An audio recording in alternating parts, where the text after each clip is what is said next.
Assalamualaikum warahmatullahi wabarakatuh. Salam jumpa. Perkenalkan, saya Danang Hadi Pantara.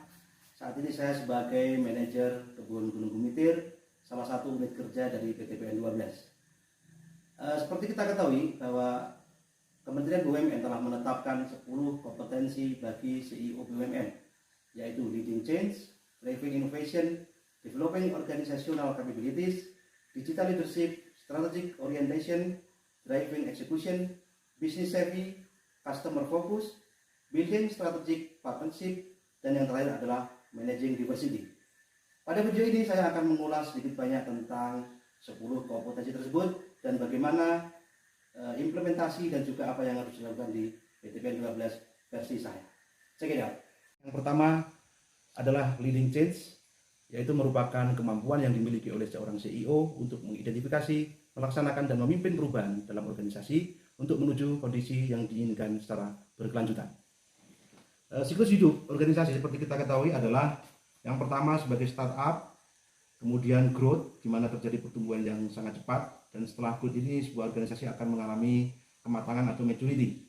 Nah, setelah organisasi mengalami maturity, maka ada dua kemungkinan. Dia bisa mengalami decline atau renewal. Decline artinya ada penurunan, sehingga kita harus melakukan upaya yaitu berupa transformasi.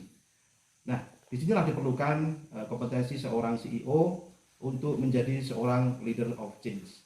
Untuk PTPN 12, kita juga menggunakan sarana komunikasi dengan serikat pekerja, di mana serikat pekerja ini adalah sebagai organisasi wadah tempat para pekerja di PTPN 12, sehingga hubungan yang harmonis, kemitraan dengan serikat pekerja ini sangat penting untuk mewujudkan persamaan visi dan misi perusahaan menuju perusahaan yang sehat dan karyawan sejahtera. Yang kedua adalah kompetensi driving innovation, yaitu kemampuan yang harus dimiliki oleh seorang CEO untuk mendorong orang lain dan menciptakan perusahaan yang terus melakukan upaya-upaya kreatif dan inovatif untuk meningkatkan proses dan hasil kerja. Poin-poin yang harus menjadi perhatian di dalam inovasi adalah bagaimana inovasi tersebut memberikan nilai antara lain efisiensi, kemudian efektivitas, yang tentu saja akan berpengaruh terhadap profitabilitas. Saya akan memberikan suatu contoh bagaimana kami di Kebun Gunung Gumitir melaksanakan inovasi, yaitu kami membuat sebuah tempat untuk ngopi yang namanya warung kopi, yaitu warung kopi asli. Di situ akan terlihat bagaimana kejelian kami di Kebun Gunung Gumitir untuk mengidentifikasi peluang, kemudian juga melaksanakan analisa yang tepat dengan menggunakan bahan baku barang bekas, sehingga permodalan akan menjadi lebih efisien. Nah, yang paling penting di dalam sebuah inovasi adalah bagaimana kita melakukan eksekusi. Oke, kemudian yang ketiga adalah developing organizational capabilities, yaitu kemampuan seorang CEO untuk membangun strategi, struktur dan sistem yang dapat memaksimalkan pengembangan kapabilitas dan kapasitas organisasi dan talenta di dalam perusahaannya. Tantangan yang akan dihadapi ketika menghadapi atau mengupayakan adanya peningkatan kapabilitas organisasi adalah bahwa kapabilitas organisasi merupakan salah satu intangible asset, sehingga akan sering terabaikan.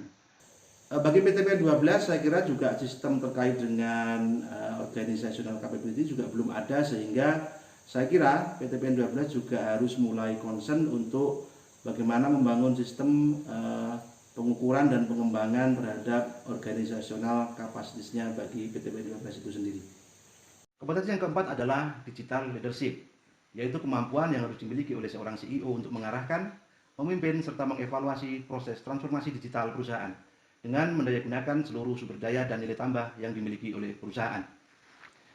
Kunci keberhasilan dari digital leadership-nya adalah bagaimana seorang pemimpin mampu beradaptasi dalam menghadapi perubahan teknologi.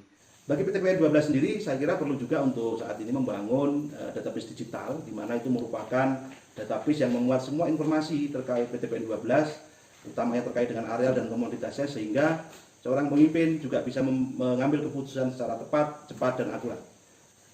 Kompetensi yang kelima adalah strategic orientation, yaitu kemampuan seorang CEO untuk menetapkan sasaran jangka panjang berdasarkan sudut pandang yang bersifat menyeluruh dan lengkap untuk meningkatkan daya saing dan nilai tambah perusahaan. PTP 12 harus yang pertama adalah menentukan kebijakan portofolio, komoditas dan bisnisnya.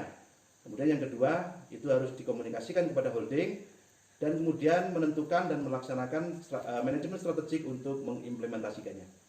Selanjutnya adalah driving execution, yaitu kemampuan seorang CEO untuk menerjemahkan dan mengimplementasikan strategi menjadi rencana kerja serta memastikan terlaksananya pekerjaan untuk mencapai sasaran yang diinginkan. Kunci keberhasilan dari suatu program adalah eksekusi. Kemudian yang menjadi tantangan adalah bagaimana karyawan saat ini mempunyai budaya untuk selalu menunggu perintah. Sehingga yang perlu dilakukan adalah bagaimana kita berupaya untuk meningkatkan keberanian eksekusi, namun juga dilandasi dengan analisa yang tepat, cepat, dan akurat. Kompetensi yang ketujuh adalah business savvy, yaitu kemampuan seorang CEO untuk mengembangkan usaha, meningkatkan daya saing dan nilai tambah perusahaan dengan mempertimbangkan perkembangan dan tren bisnis global dari berbagai aspek, antara lain ekonomi, sosial, budaya, teknologi, dan politik.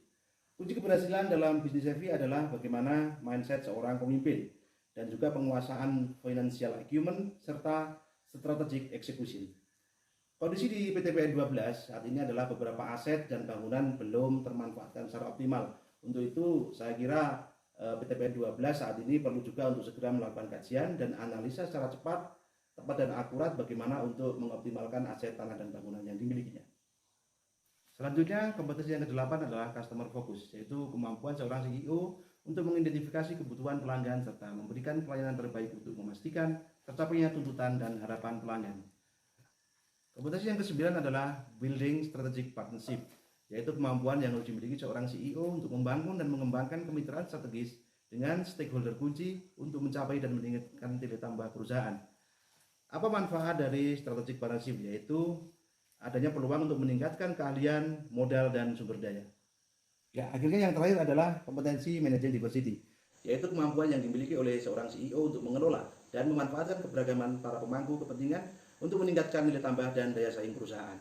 Apa yang akan kita dapat ketika pengelolaan keberagaman dilakukan dengan baik, maka akan meningkatkan performa karyawan sehingga kinerja perusahaan meningkat. Untuk PTPN 12 sendiri, saya kira saat ini perlu peningkatan database kekaryawanan, sehingga ketika akan menempatkan orang akan dilakukan secara lebih tepat. Itu tadi 10 kompetensi yang harus dimiliki oleh CEO BUMN. Video ini akan saya akhiri dengan sebuah quote. Lakukan tugasmu dengan bahagia, maka niscaya hasilnya akan membuatmu lebih bahagia. PTPN Jaya Berkah Juara.